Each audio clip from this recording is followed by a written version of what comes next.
News. What is up, everybody? Welcome back to another episode of Go Talk with Marcus, powered by Poddex, fueled by GoFuel. More specifically, episode 195 overall. Episode 32 of 32. We're done. This is the last one. We have reached the end of the NFL offseason series. So, had to call on the one guy whose face you haven't seen, whose voice you haven't heard over the course of these last 32 episodes. And that is the G to the U to the R to the U. The guru is back on the show. What's up, man? How's it going? Hey, you already know, man. The guy, I'm telling you, got the best intro, man. I'm telling you, man. I gotta record that intro every time I go anywhere, man. I'm like, this is what y'all gotta do. You know that guy Bruce Buffer and all those. I'm like, nah, man. I know who you in the wrong. Forget a podcast. You gotta be the intro man. It's always before we started doing this. I was with my dad the other day, and we was talking about the show, and he was telling me like how proud he is of me and all that stuff. And he was going through all the guests, and he said that you are his favorite guest to have on the show. He loves watching episodes that you were on. So, Dad, if you're watching this, yeah. You know why? Because I'm probably the same age with your damn dad. So that's what he can understand. That's why, man.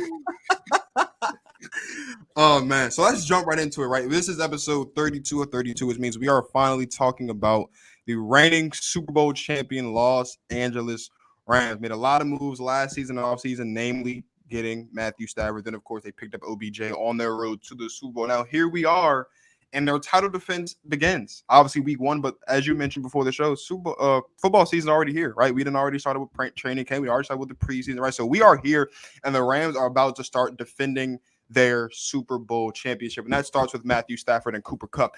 By your estimation, because you're the film guy, you're the behind-the-scenes guy, right? You know all the ins and outs, everything.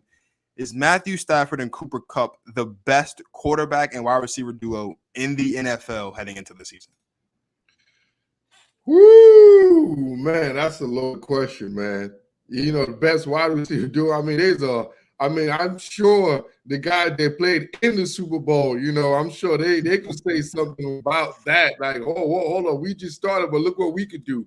But obviously, as of going into this season, just like them being the Super Bowl champ, I think it's easily, yes, Matt Stafford and Cooper Kupp are the best wide receiver to quarterback combo. I mean, I'm not a numbers guy. I'm a film guy.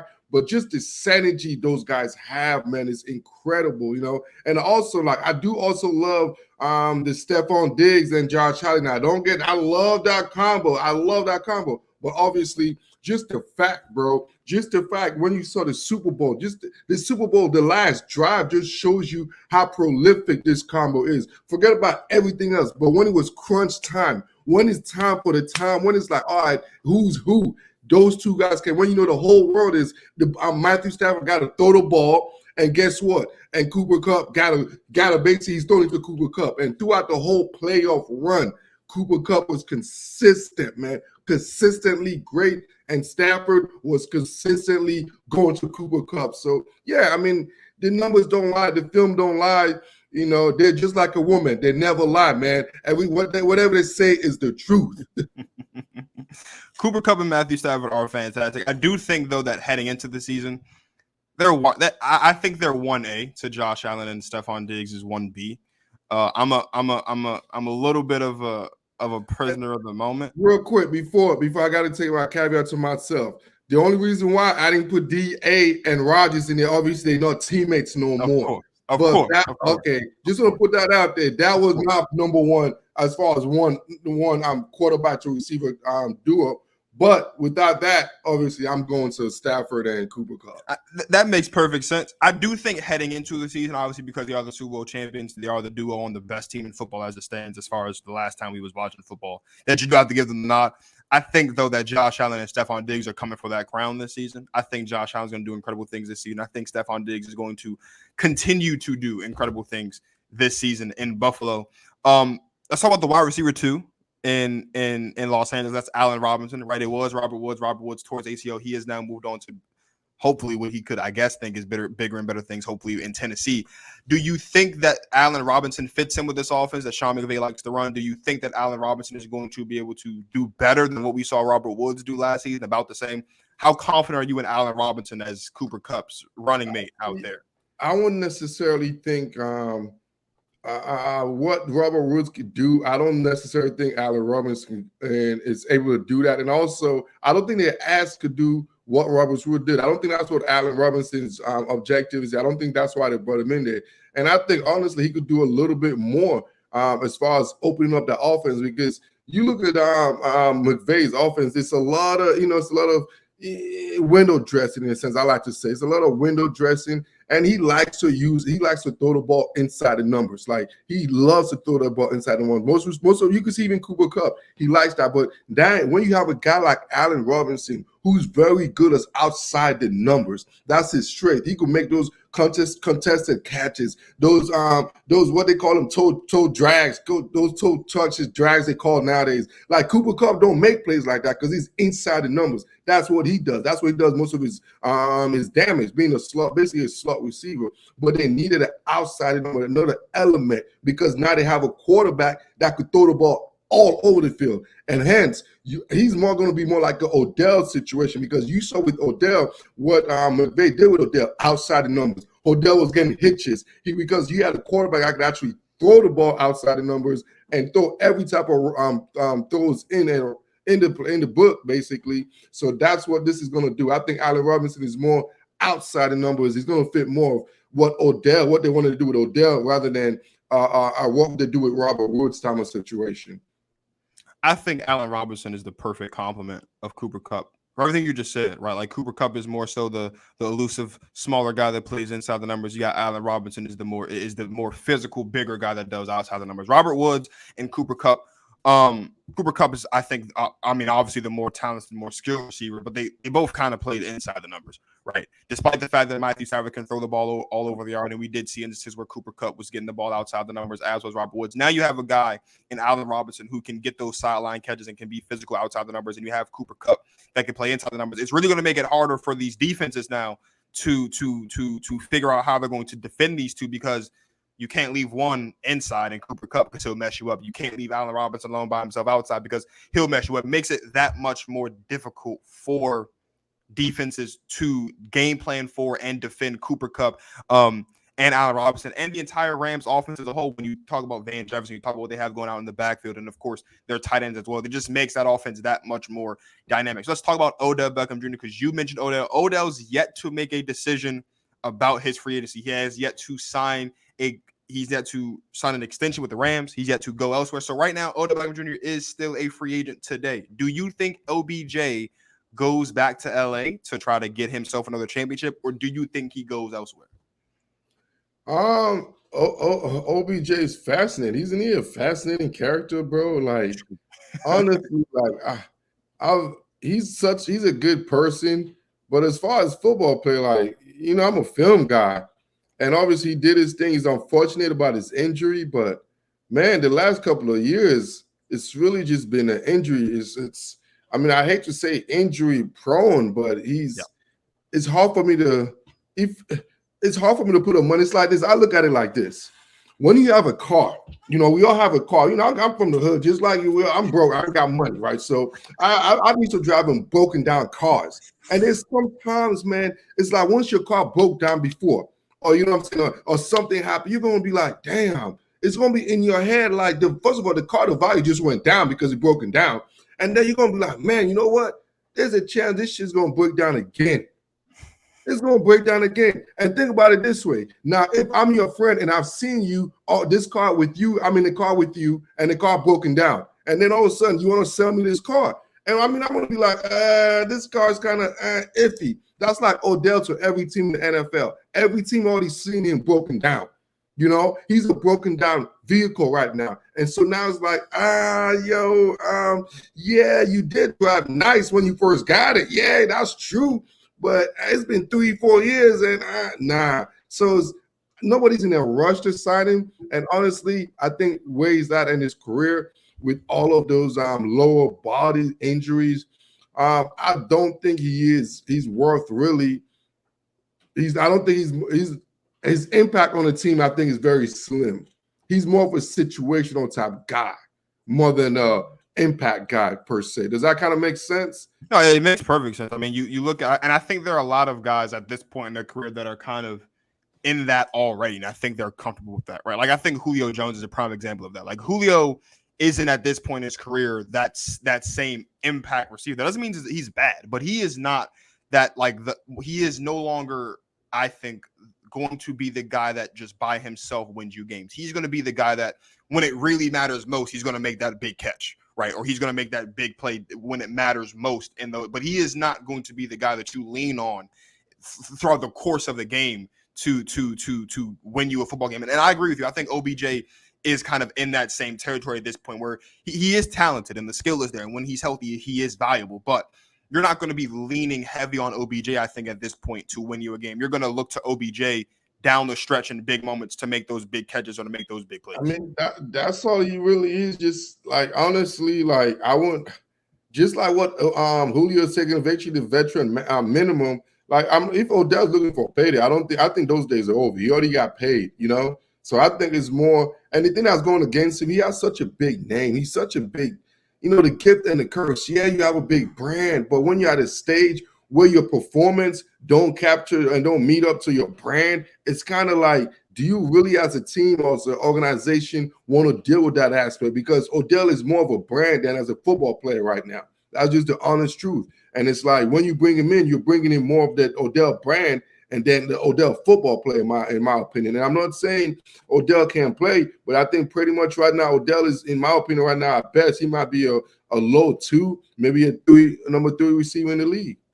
So we've seen a lot of teams be kind of tied to Odell. Like obviously the Rams, because you just won the Super Bowl with them, right? Obviously we've kind of seen people talk about maybe the chance of the Packers or the Cowboys going out and paying him. Maybe there's some people that think maybe he goes back to Cleveland, especially now that Baker's not there. If you had to pick, given everything that we've kind of just discussed so far just now about OBJ, if you had to pick the perfect spot for OBJ to go play football this season and be successful, where he also helps a team be successful, what spot is that? Because we've even seen his teammate Von Miller, that's now in Buffalo, tweet at him and say, "Let's go join me in Buffalo." Where do you think the perfect spot for OBJ is at this point? It comes down to this. I think OBJ's in the same situation as guys like Emmanuel Sanders and guys. So it's like there's other guys that's also available. Who would I want to get? Because you're looking for a veteran receiver to fit a profile, right? You're basically looking for number 3. Personally, and then you want to go to a good team. It's basically because you want to go to a contender because otherwise, I mean, why else would a young team want you? You know, what are you playing for at this stage of your career? Yep. So, but I think, honestly, I think guys like Emmanuel Sanders, to me, are priority A in a sense. You know, I think they could do the same thing Odell without the injury situation. And, you know, bring that same thing Odell could bring, clutch situation, because we've seen Emmanuel Sanders done it without the whole, you know, without the brand per se that Odell has. But it has to be a good team. So, honestly, if I had to choose, man, but I don't think it will happen. I think Tom Brady, Tampa Bay. I think that'll be a good situation for him, man. I think, you know, he's the GOAT, and you know we seen what he did with guys with big ego receivers like that. Obviously with AB, and now he got Julio, and I bet you if Odell probably was healthy, he would have probably been there. Julio, they would have probably got him over Julio. But I think a guy like that, he got to go to establish and honestly another team. But I don't think this team makes that type of move. I think the Colts. I think Chris Ballard and those guys, with Matt Ryan and those guys, I think that could be a good situation. You know, down the stretch, you'll bring a guy like Odell in. You know, they don't have T.Y. Hilton no more, so just a guy in an experienced guy, a proven guy in the locker room like that, would be helpful, especially when you have a Matt Ryan, a veteran who could be able to get him the ball. You know, so my sneaky team, I like the Colts. Even though the Colts don't do moves like that, but I think that could be a good move.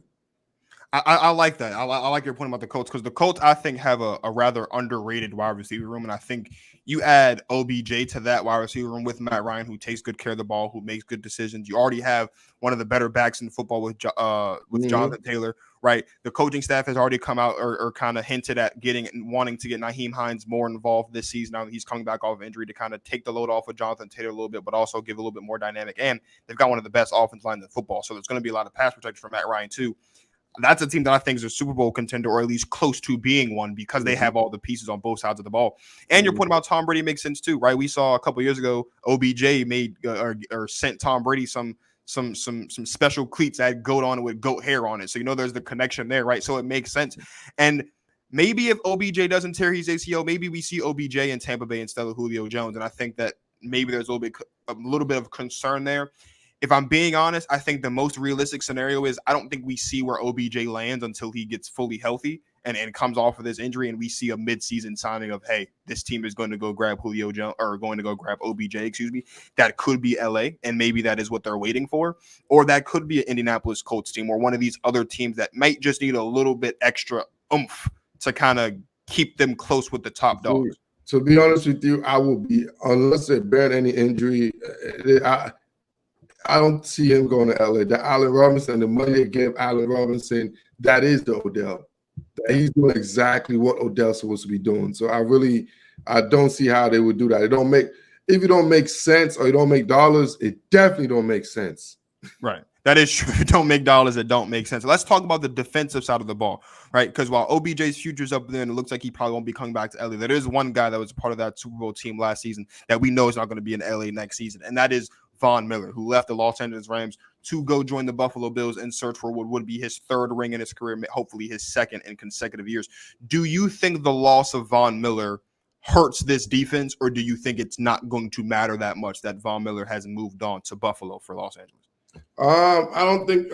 Obviously, I think Von Miller, just like Odell, he was more of a situational. You brought him for situational. I think Von Miller gained more than with Aaron Donald than I think the Rams gained. I think it was a win for Von Miller because obviously, Aaron Donald was. You were playing next to Aaron Donald. I don't think Von Miller played anybody to that caliber like Aaron Donald.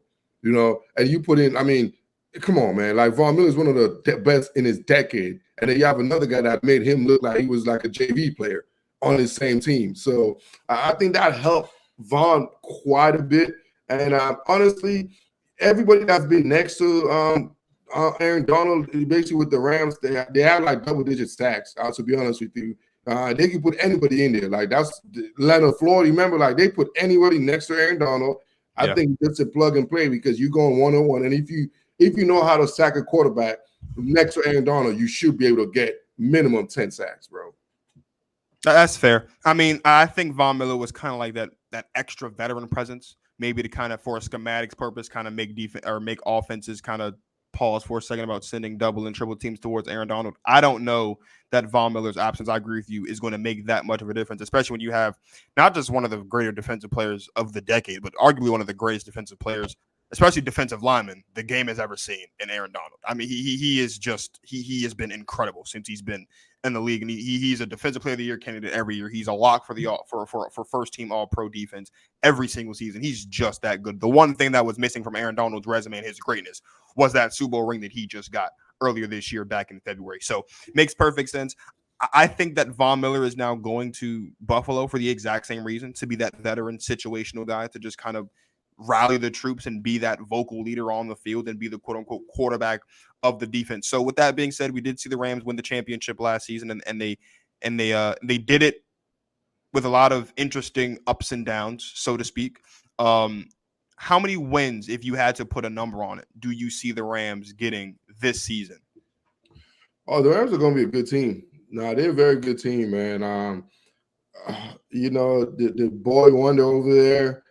They got a very the thing about the Rams, the way they built, and I've been saying this, man. I wish I had to put this on my ebook or something, man. Like I love how you build a team. There's certain important position groups. Like football is very simple. I'm a football nerd, and football is a very simple game. There's about 3 or 4 positions that you really need to have like elite players. Every other position is just plug and play, bro. You know what I'm saying? You just open the window, open the door, come in here. You can go put on pads and put those numbers and go play. But you have a solid left tackle. You know what I mean? You got to have a solid left tackle. Obviously, the most important position is the quarterback. And then you got a pass rusher, and you got a DB that you're set. You are absolutely set. That's why people are excited about the Denver Broncos, because they got a damn quarterback. They already have a left tackle. They got a DB. Now you're like, oh shoot, that could be a Super Bowl contender. So it's a very simple game, man. And the Rams simplified it to the T. They got stars in all the positions you need the stars in. The quarterback, you got your receivers, you got your pass protector, and you got a pass rusher. But hence, this year that's going to be different. They don't have the pass protector, the left tackle. the old man, the OG they used to have with her. They don't have him, Andrew. They don't have him. He retired, as we all know. So it's going to be a little bit of younger, and it's going to be growing pains early as far as offensive line situation. But I think Sean McVay is going to be able to scheme that throughout the season. But with all that said, being long-winded, I see them winning 11 games, 10 to 11 games, minimum 10. I don't see them winning 12 games because I don't think they're going to win the NFC West. Who do you have winning the NFC West? 49ers winning the NFC West. You think the 49ers win the NFC West with Trey Lance as quarterback? I believe the 49ers are prone and they're bound and ready to win the NFC West. And I'm so high on the 49ers this year. I mean, I'm high. Like, you might call me Afro, man. I'm so high on the damn 49ers, man. You might be like, yeah, the guru is just smoking the 49ers. I'm smoking that 49er Jamba. That's what I'm doing. And smoking that shit straight to the point. You heard it exclusively on your content. Yes, the guru said it. I see the 49ers being the number one seed in the NFC next year. The number one seed in the NFC. Best record in the NFC. I hope you didn't do their schedule prediction because I want to hear what the hell you give them. I will be honest. There is a little bit of a drop off in my opinion from Trey Lance to Trey Lance from Jimmy G. Just a little bit, but I wouldn't be surprised if they do have a good season to make the playoffs. I have the Rams at 13. I think they have. I think they're benefiting from a couple things. I think their schedule is they have a healthy mix of tough games and a healthy mix of like these are games they're going to win. I think their toughest game of the season is opening night against the Buffalo Bills because I think that's the Super Bowl matchup that we're going to see come February next year. I think we're going to see Buffalo in Los Angeles in the Super Bowl. That's going to be a high emotion night, two good teams battling, and it's also going to be ring night in LA. So that could be a tough game for them, but. And they come to Lambeau to play my Packers, and they've got a couple other good games in there that could be interesting that we could see as playoff previews. So I have them at 13. I'd say low end. I'm with you. They'd probably win 10 or 11 on the low end, but I definitely think on the high end, if everything's perfect, they could push 13, maybe 14 if they really want to if they really won the table and just have everything clicking on all cylinders. Well, that's. If you know the history of 49ers and the Rams, you know Shannon's kicked his ass all the time. And last year was like they lost because first of all they got the drop interception. I'm just giving you Jimmy G didn't do absolutely nothing. So if you look at the numbers, like Mia, you could have gone and done the same thing Jimmy G did in those two games. I mean, Shannon did an outstanding job. Like Jimmy G basically dropped the soap in a sense, but. If Trey Lance could chew gum and walk and tie a shoelace without tripping on himself, I don't see any reason of why or how this team is not successful. Like, I think it's a two-team race in the NFC, to be honest with you, and it's everybody else. And that's the 49ers and who's the other team? And the Rams. Okay. So we haven't seen, real quick, this is the last thing I want to throw out there. We haven't seen a team win back-to-back Super Bowls since the Patriots did it all those years ago, almost 20 years ago with Tom Brady. Do you like – I know you said it's a two-horse race between the Rams and the 49ers in the NFC, and you have the 49ers going into the playoffs as the top team in the NFC. Do you like the Rams' chances, though, of going back to and winning the Super Bowl for the second consecutive season? Nah, I don't like the chances. I really don't because there's a guy named Brady. And I know you're a young buck, but one thing I've been knowing, every other year, Brady wins a damn Super Bowl. Brady don't go too long. You check the numbers. Like, he don't go too long without winning the Super Bowl. Like, people forget, like, this is what he does. You know what I'm saying? So don't forget about that. And if you'll remember, like, the Rams were just they were basically an incomplete away losing to Tampa Bay. Like, they were really, really close of not even making it to the Super Bowl. So let's just be honest now. This game is football. It's a game of situational and inches and, play here and there. So I definitely like the Tampa Bay Buccaneers more than I do like the Rams. And I think the Rams position-wise, seeding-wise, I don't think it's going to be favorable because I feel like they're going to be on the road all on playoff. And I think from what I remember last year, didn't they play the championship game at home? They did. They had their wild card game at home against Arizona. Then they went to Tampa Bay, and then they came back home and played the 49ers. And the Super Bowl was also and at they home. played the Super Bowl at home too. Yeah, and I believe that this is eerily familiar because I believe the Tampa they feel like the Tampa Bay Buccaneers from that other year. They did the same thing, I believe, right? And then all of a sudden they went to they lost the divisional. So I see the peak, them losing actually to the Tampa Bay Buccaneers in the divisional. It's kind of weird. I see them same situation, but this time Brady finishing the deal. I mean, it's hard to bet against Tom Brady when he's been to more Super Bowls than anyone's, when he's won more than anyone's played in, and he's been to more Super Bowls than any player has ever been in. So that's definitely respectable. And I think for the last decade, and you're young, in your last day, I think every other year Tom Brady wins the Super Bowl, I believe. Yeah, I don't know football without Tom Brady. Tom Brady's been playing football longer than I've been alive. And so I hope when you talk about Super Bowl contenders, I hope you don't forget Tom Brady. Oh, you can never forget Tom Brady when you talk about Super Bowl contenders. Of course, you can never forget about Tom Brady. Look, it's always a pleasure to have Guru on the show. I had to get Guru on the show. I did not forget about Guru. Had to bring him on for the very, very, very last. Had to say the best for last because I love Guru. Guru's my man. It's always fun times having Guru on the show. Guru, please let everybody know, because this is your season. This is your time. We don't see you around football, around basketball season, all that stuff. This is you. This is all you. This is where you make all your money. So please let everybody know where they can find you and all your content, because I know you're going to be very, very busy, man. This is what I tell people, man. Hey, I'm over here with Marcus, man. This is his situation right here. This is his cast. I'm honored to be on this podcast. Like, I've seen how the growth of the podcast, I mean, from black and white, you know what I'm saying, regular standard definition and shit. Now look at this shit. It's like HD. I'm like, what the hell is going on here, man? It's like virtual reality. I'm like, what is this, man? What is this? So, hey, don't worry about me, bro. I don't even want y'all to follow me. Y'all keep following Marcus. And if y'all so happen to see me just like he did, I'm sure y'all can get in contact with me, man. But I just want y'all to subscribe to his channel. He's a hell of a dude. A hell of a content grind. Every fucking morning, I get some GO talk, man. I try my best. I appreciate the high praise, man. Guru, he's so good at what he does, man. And this is his ceiling. Like, this is where Guru makes his money. You want to see some film, you want to see some all 22, you want to get some behind the scene on some players you ain't never heard of before.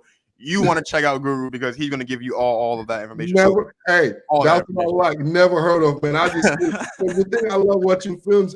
There's no names, man. That's the thing I keep. All Guru know is numbers. Yeah, I don't see names. I don't hear the commentators talking. I just see no. I'm like, oh snap, number 42 look good. And then all of a sudden, you guys like, oh, this is number 40. I'm like, oh snap. I just know numbers, man. Oh man, I love having Guru on the show, and y'all already know once the season gets wound up, we're definitely gonna have Guru on those live episodes coming a lot more soon over the course of the season. So thank you guys for watching. Thank you guys for listening. Please like, subscribe, click the notification bell so you don't miss any new episodes. Have a couple more episodes coming down the line as we gear up for episode 200, which is coming up in a couple of episodes, and also the premiere of GOAT Talk for the NFL season, which is coming up September 8th. September 8th, a couple hours before Thursday Night Football, we will be going live on YouTube, Twitter, and TikTok and Twitch to preview Thursday Night Football and the NFL season. So you do not want to miss it. Time is to be determined, but September 8th, that night before the NFL season kicks off, we will be going live. So follow on Instagram, follow on Twitter, follow on TikTok at GTP Marcus. I'm also on Facebook now. For all of you old heads that don't have Twitter, TikTok, or Instagram, you can find me on Facebook. Just search up GOAT Talk with Marcus, or just search up Dwayne Marcus Jr. You'll see my logo that you see up here on either side of the top of the screen, so that you can keep up with all the news, the content, the episodes, the clips, and all that great stuff. You'll see Guru and Steezy and Justin and a whole bunch of other people featured up and down there that come on the show. So for my man Guru, the G to the U to the R to the U, this is Marcus, a GOAT Talker Marcus, signing off. Thank you guys for watching. It's been an incredible series. I appreciate the love. And as always, you guys enjoy the rest of your lives.